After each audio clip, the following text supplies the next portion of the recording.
Hey y'all, hello beautiful people. Today is Thursday, April 9th, and I want to come to you guys with, I think, what's going to be episode 5 of that When Love Finds You Again series. And I actually have another one that I need to record, and then I have those other two that I need to put out. But this one is just right off the top of the dome, y'all. It ain't no notes or nothing, but the message is, well, it's going to be titled something along the lines of, let them be your friend. Let them be your friend. And so where I'm getting this from is my own personal experience, but also, I think in the world, so let's just talk about what love looks like in the world. Like, if you are a younger person or an older person, I'm gonna tell y'all from the middle point of a 31-year-old, y'all's experience could be completely different, but I'm going to tell y'all off my personal experience, but also off of what I see people talk about on social media.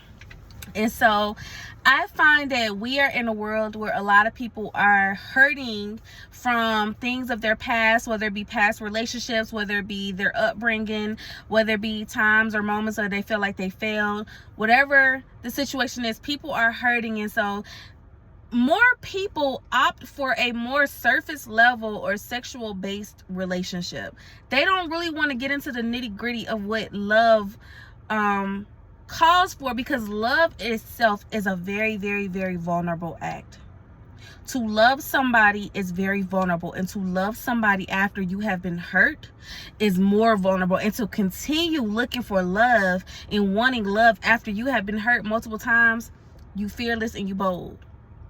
Love is a very vulnerable act, and a lot of people don't want to face that vulnerability. They don't want to face their traumas. They don't want to face the reasons why they are the way that they are. They don't want to face even accountability, because a lot of reason, like, we got to be honest about it, a lot of the reason why some of us are hurting or have experienced pain in the past is because of stuff that we chose to deal with, whether it was because we didn't know, whether it was because we had a low self-esteem, whether it was because we kept just trying to make it work. We took on a project, we took on somebody who just honestly was not on our level, and we continued allowing them to dig us into the grave just to build themselves up. Like, I don't know about y'all, but I've been in that relationship. I've been in that kind of relationship where a man had a self-esteem lower than mine, that every opportunity he could, he would down talk me, he would disrespect me. Like, I think I talked about this before, but I used to be like, I was 130 pounds. That man used to call me fat. I didn't have nothing but some hips and butt, and that man used to call me fat. And he used to compare me to other women.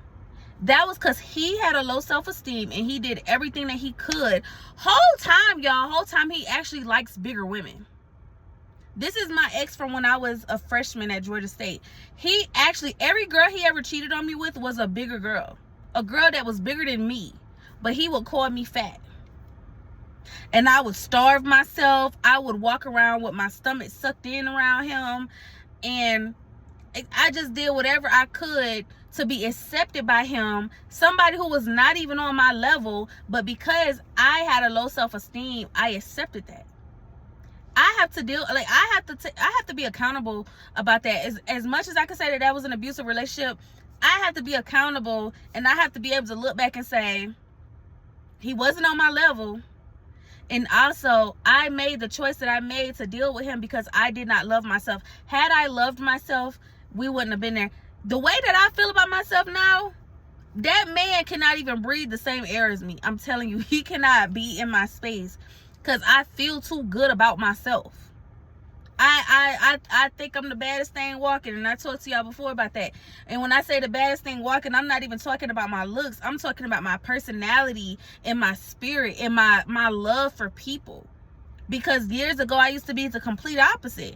So when I say I'm the baddest thing walking, I'm talking about the work that I put in to be this woman, the work that God put in to create me as this woman, to take the hurt that I've been through and recreate something out of the same thing, y'all. I want y'all to think the potter and the clay, and I can't remember that verse. It's in Jeremiah, I believe, but it says God can use the same mold to recreate stuff. God can God can use this mold for something good, and then God can use it for something bad. He could do whatever he want with it, because it's the potter and the clay, and he is the potter and we are the clay. But for him to remold this person, for him to take the mess that I was and create it into something as beautiful as I am inside and out, that's just crazy. And I'm not saying it in no vain way. I'm saying it in a way because I know the person that I used to be, and I'm telling y'all right now, the woman that I am, I never imagined even knowing somebody like her. I did not have nobody like her growing up. My family, I didn't have, y'all know I'm the oldest on both sides, so I didn't have an older person to look up to. I didn't have that. So the woman that I am, man, little me is so proud.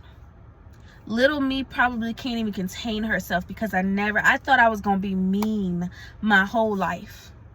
I thought I was gonna be hateful my whole life. I thought I was never going to love anybody my whole life. So I don't even know how I got there, y'all. I don't even know how I got on that topic. But just saying, like, we have to hold ourselves accountable for the things that we accepted in the past. So I have to hold myself accountable for some stuff. And so with that,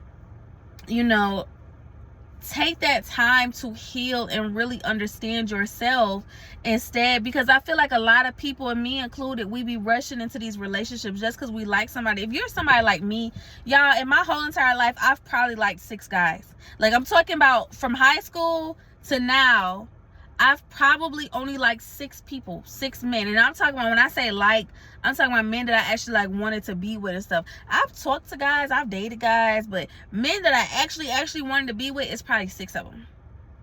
Men that I actually had a real heavy crush on is probably 6. So for me, I tend to feel like every man that I actually like, in a room of 20 men, if I only like one man, I feel like I absolutely should give him a chance. Because there's something about him that broke through the barrier that other men have not been able to get through. So I should give him a chance. And a lot of the time, because I'm trying to learn to be more accepting and graceful for people who are not like me, I tend to ignore things or try to accommodate things that I really feel like I need. So just to give an example, and this ain't even about him, because he's been amazing lately, but like, for instance, like last year when I had really liked my ex a lot, I was willing, because he stole my heart, because he was a person who hurt me in the past, and he came and he stole my heart, and I liked him. I actually really liked him this time. I felt like we should absolutely give it a chance. I was going to overlook all of the things that I felt like I needed from him just to be able to be with him. And it took me actually coming into this year where I was looking at some things about him that they're not bad, they just might not be for me. And I had to really take a step back and be like, if I wasn't trying to be so accommodating, would I be okay with this? So like, for instance, like, he's not really, so we're friends right now, so I don't know how he would be in a relationship, but I wonder if he is a man who initiates things. I don't believe he will be a man that initiates things, but that is my personal opinion. But it makes me wonder if he initiates things, and if he does not initiate things, will I always find myself being the one initiating things? Would I be the one initiating dates? Would I be the one initiating us moving from friendship to a relationship? Would I be the one initiating sex? Would I be the one once we get married, if we get married? Y'all listen, follow the example, please. Would I find myself initiating sex? Like, will I have to be the one who would I have to take the lead? Because he's so chill, he's so laid back, and I'm so sitting up, and we're so different in that way. And it's not a bad thing at all. It's actually something that I really like. Now that I've taken a step back to just let him be my friend, I realize how much I need a grounded person. Like, I say that a lot, like I can't take somebody who got as much energy and emotion as me, but I realize, like, when that man come through when I need him, I realize how grounded the grounded type of person that I need. I need a person that can ground me. I need a person who can see me be upset, not trying to change me be upset, not even trying to make me see things a different type of way, but really just sit there and be like, you know what, how about we do this, let's do that. Like, really just let me get it out and then come up with a plan, right? Both of those things are very important. I need you to let me get it out, and then I need you to come up with a plan and help me. I didn't realize how necessary that was. And so last year I was just admiring the fact that he was a problem solver, and I was admiring the fact that he always had a solution. But I missed the fact that a lot of times when we would talk, instead of just meeting me in my emotion, he wanted me to just be this uber logical person. Maybe you should look at it like this. Maybe you should come with this perspective. Maybe you should do it. And I'm just like, listen, that don't negate how I feel. Like, even if there's another way I could look at it, this is how I feel right now. And that's something that we had talked about in February. That's actually, maybe I should let that be the next episode, because I recorded a whole episode about that. But it's kind of like, when I sat back and I stopped trying to force him to be in this boyfriend role or this romantic role, and I really sit back and see how he is, and he even really just sits back and see how I am. We don't try to change each other. We don't try to mold each other into who we need or what we want. We just really let each other be who we are, and then we meet them there. When I realized I started doing that, our friendship has been a lot more peaceful. I'm not stressed or anxious about things. I'm not stressed about if I said something wrong, because it was a point in time, y'all, where we was actually like really nervous to talk to each other. And it's like we would want to talk to each other, and he would tell me like he would want to talk to me, but he would overthink, because it was times in the past, in the recent past to those conversations, times in the recent past where we would have a conversation and I would take something the wrong way and it would lead to a big thing. And he was like, he didn't want that. And so he became really nervous to talk to me. And then I became really nervous to talk to him. And it was like, I don't know if he was trying to fit me into a role, but I know I most certainly tried to fit him into a role without his permission. And I had to really like take a step back from doing that. I had to, and the way that I took the step back was I had to look at him face on and ask that question. I told y'all, I asked this question with men that I date. If this man doesn't change and he's the same way in 5 years, would I be okay with it? If I'm not going to be okay with it, then I should just leave the romantic side alone and we can manage a friendship.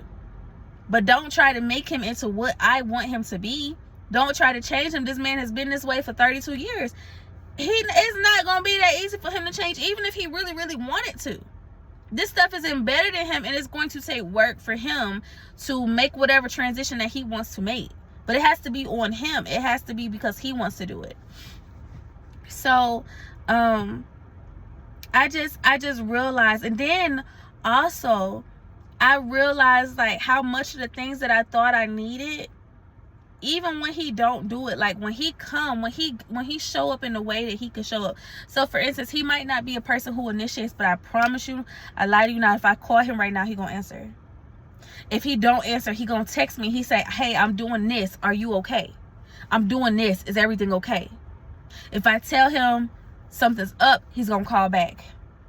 If I tell him, oh no, I just wanted to check on you, he might still even call back. I don't know. He does typically do that. Like, I could tell him, I just want to hear your voice, and he'll call me. That's not a bad thing, right? But before, I was just so focused on the fact that he didn't initiate stuff. Now I'm like, this not gonna work. And then I'm like, now anytime I call him, he don't like talking on the phone. Anytime I call him, he'll answer the phone for me. Anytime I have a concern, he will address it. That is so much more important than somebody initiating 24/7. Do I still want a man or a person who initiates? Absolutely. But I feel like so many times we're looking at what we're not getting, that we don't even acknowledge and appreciate the things that we do get. So that's why I want to say, like, whoever God is placing in your life, let them be your friend first. Even if God has said that is your husband, or God has said that is your wife, let them be your friend first until it is time for y'all's marriage. Let them be your friend. Do you know the type of loyalty? I want y'all to think about David and Jonathan. Do you know the type of loyalty and love Jonathan had to have for David, that Jonathan went against his father for David? That when Jonathan's father, Saul, was trying to kill David, Jonathan was saving David. Jonathan was going up against his father, defending David. He's never done anything to you. He has saved your army. Why would you try to kill him? Heck, you know that he's trying to be he's the new king after you, and you know that I'm after him. And I think that's why you're upset. Like, Jonathan is going after his father, talking this to his father about a man who's not even no blood relative to him. And Jonathan remained loyal to him until he died, and then David in turn remained loyal to Jonathan. Friendship. I'm talking about, we always be looking for these romantic relationships, but I'm telling y'all, there's no, the loyalty that comes within a friendship, if you allow it. I don't know why it got darker. Hopefully it don't show up like that when I post this. Why is it? It's probably because it was in the sun. Sorry, y'all, because I'm not recording this over. But I should probably move it out of the sun there. But there's nowhere else to put it. It's so dark. Oh my gosh. It's absolutely because it was in the sun. Well, you guys, I'm so sorry. I'll keep it quick. But just focus on being a friend first, and in this process of you accepting somebody as a friend and appreciating them and acknowledging them as a friend, take a step back and go over the things that you need, right? Because it's still important for me to have a man who initiates stuff. So it's still important for me to have a man that say, hey babe, let's go on a date tonight. Get dressed, we'll take your son to your mom's house or whatever, or both of y'all get dressed and we'll go on a date. Like, it's still important for me still important to me for a man to initiate that type of stuff. I don't want to be the one leading everything. I don't want to be in charge. I don't want to, no, that's still important to me. And then also, you know, take the time to have friendly conversations with these people and learn about them, so that if they are your people, you know how to meet them where they are.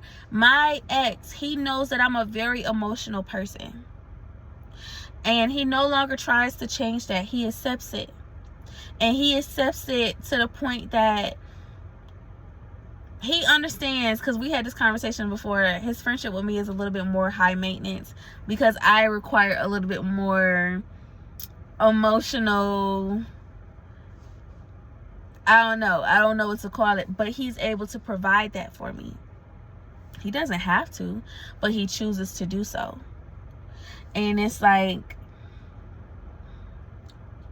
it's just, even I want to say this, like, even yesterday we had a conversation. We were just talking as friends, but I got to the bottom of why he's like, he lacks that emotional thing, and that comes from his childhood. We had never talked about it before, but now I have a more understanding of why he is like that, and I even have an acceptance for it, because even last year I would have been like, oh, that's not good, you should do this, you should still do this. But now that I know where it stemmed from, and I asked him, like, are you cool with that? Like, are you cool with how you are? He's like, yeah. I was like, well, I'm cool with it too. And I am. Like, he's emotional in his own way, and it's definitely not gonna look like my emotion. It's not gonna look like mine. But as long as he's good, as long as he's not in a space where he have stuff going on and he feel like he can't let it out, or he feel like he can't talk about it, long as he is grown enough to do what he needs to do for himself when he need it, I'm okay with that.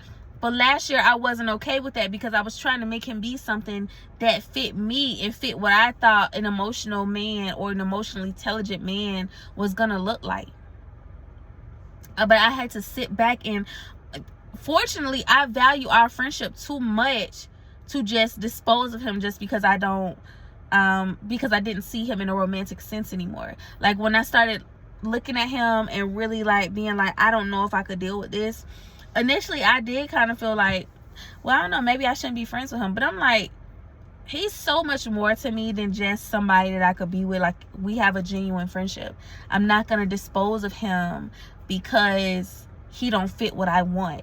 And I have a history of doing that. I have a history of disposing or discounting somebody or minimizing somebody who is not fitting what I want them to fit. And I care too much about him to do that to him. So it's just like that whole idea of valuing him as a friend has really put into perspective how I receive him, how I accept him, and how I encounter him, how I meet him where he is instead of trying to make him be who and what I need him to be. And it also has worked with him. Like, he does not do that with me anymore. I'm absolutely going to post that episode next. After I post this one, I'm going to edit it and I'm going to post, because I want to tell y'all the exact example and the exact day that I realized he was not trying to make me be more logical, and I was not trying to make him more emotional. I want to tell y'all the exact day when that happened. So I'm going to post that one next. But yeah, and I just think that, like, in this world where so many of us are healing and stuff, it's so important to just take that time to heal. But it does not mean that you can't be in relationship, in community with somebody. It does not mean that you can't have friends of the opposite sex just because you're healing. It does not even mean that you can't be friends with your God ordained spouse, with the very person that God said is for you. It does not even mean that. You can absolutely still be friends with that person, but you have to do your healing, because if you don't, you're going to try to force that person to be somebody that they're not. You're also going to try to rush through the healing process because you're so ready to be in a relationship. You're going to rush through all the things that you need to encounter. You're going to try to rush and pressure them through all the things that they need to encounter because you're trying to hurry up and get into a relationship. This is probably the first time I have not been in a rush to be in a relationship, and I'm not on bad terms. Because it'd be easy to not rush to be in a relationship with somebody that made you mad. But it's a lot harder to do that when you care about somebody and y'all are on good terms and you know you want a relationship. But this is the first time where I'm like, I'm not in a rush to be with nobody. I'm not in a rush to be with my ex. And I'm truly valuing the friendship that we have. Like, I've been making note of everything that he's been doing lately, that I'm just like, that's enough. That's enough. Little things. I called him one day to ask him about something with my apartment stuff, or my rent stuff, and he was laying down, and he had fun the night before, so he wasn't feeling that well that day. He don't like talking on the phone. He was not feeling well. That man stayed on the phone, stayed present with me until I was ready to get off the phone, knowing he wasn't feeling good. We talked about so many different things on the phone that day. We was only on the phone for like 20 minutes because I knew he wasn't feeling good and I didn't want to keep him. But it's just like, that's a big thing to me. Before, I wouldn't know how to place that. Before, I would think too much about that. Like, what do that mean?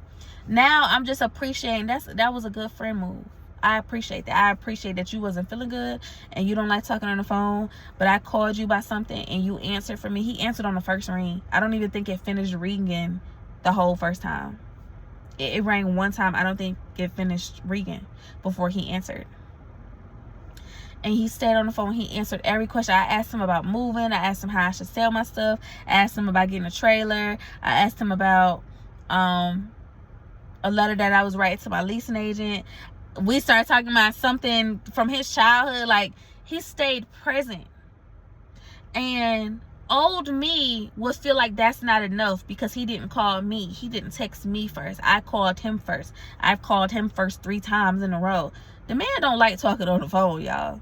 He will talk to me, but he don't like talking on the phone. But old me did not understand or appreciate that because I wanted a man who was going to initiate. And I want you to call me. And I want you to text me. So sitting back in friendship helps me to acknowledge, like, what he does for me is enough. We're friends. What he does for me is right in line with a friend. He doesn't have to do too much. Now, if we were romantically involved, if we were romantically involved, then that would be a different thing, and that'd even be a different conversation that could be had. But right now, as his friend, he's doing more than enough, and that's enough. And so I just encourage you guys, yeah, let me go ahead and go because my phone on 10%. I just encourage you guys, whoever is in partnership with somebody, whether you like them, whether they like you, whether God has said that this is your person, no matter what the situation is, like, really just sit there and be their friend first. Talk to them and learn them and figure them out, and figure out if this is even a person that you like. Y'all, I done got in a space where, like, everything that's around me, I gotta make sure you fit me. I'm talking about people, jobs. I'm not working no job that I don't feel like fit me. This is coming from a very unemployed person. I'm not settling for nothing. If that position don't match who I am, if those people in that environment don't match who I am not desperate enough where I feel like I have to do that. And that's the same thing that I feel about people. I am not desperate enough where I feel like I have to deal with you. I am not desperate enough where I feel like I have to have you in my life. Listen, I done got so about myself. It's like, you have to fit me. Does that mean that I'm not willing to make changes for whatever is for me? If God says something is for me, does it mean that I'm not willing to make changes? Absolutely not. What it does mean is, after I got laid off from that last job, when my contract ended, it made me realize, like, I really did not even fit their steed. I did not fit their environment because they wanted me to be like them, and that's why they nitpicked about everything. I can only be me. And I'm not dumbing or dimming myself down for nobody. So you got to figure out if you could work around me. I got to figure out if I want you in my space. Simple as that. Simple as that. So take this time to be friends with somebody before you try to jump into a romantic relationship with them, so you can figure out if you even like them for real. A lot of us like the idea of being with somebody. When we sit down and really be around that person for a whole week, 7 days, you look at them like, I really don't even like you for real. I don't know how this happened, because I don't like you. I was my son's father. I was like that with him. When I sat down with him for real, and I would just interact with him, and I was like, I just would look at him like, I do not like you. And after when I got pregnant and I broke things off with him, and then I brought him back around with my son, he would always bring up, like, you didn't care about me. And I'm like, you right. My bad, but you are so right. What's new? What else you want to talk about? I did not care about you. I did not like you. So sorry that sounds harsh, but, like, I had to be real honest. I did not like him. I did not like my son's father. I did not. I don't know why. I'm going to tell y'all why I stayed in it. I stayed in it because my son's father was the first man to verbally express that he wanted me. So I was dealing with so many men who wanted situationships or who just didn't know what they want. And my son's father was the first man to ever come to me and say, I want this. I want that. And I wanted those things too. Not necessarily with him, but because he was the first person to say it, I just did everything with him. And then we fussed so often, and I would just look at him like, I know this ain't what I signed up for. But that's literally what I signed up for. And I did not walk away from him until I peed on that pregnancy test and I got a positive. It was April 6th, 2018. April 7th, 2018. And I left him soon as I got pregnant, because I knew that whatever I was dealing with, I knew it wasn't right, and I definitely knew it wasn't right enough for me to bring a child into that. I don't play about kids. Listen, I don't play about kids. Whatever I choose to do as an adult, that's me. I don't play about kids. We're not gonna do that. So I had to really sit back, like, people, hey, I don't understand how I got pregnant by somebody I ain't like, but I did. And my greatest blessing is here. So, yeah, sit back and really take the time to figure out if you even like the person that you're trying to deal with. You might not even like them. You might just like the idea of having a relationship. They might be a really good person. They're a protector, a provider, but the key things that you need, they might not provide that, and that's okay, because you don't have to be with every good person, but just let that person be your friend. Doesn't mean you have to dispose of them. You don't have to dispose of somebody that you have decided you don't want to be with romantically. You could still be friends with them. You can still communicate with them. Y'all can still hang out. Just let them be your friend. Let that person be your friend. Let me go, for my phone died. I love you guys, and I will see y'all on my next word.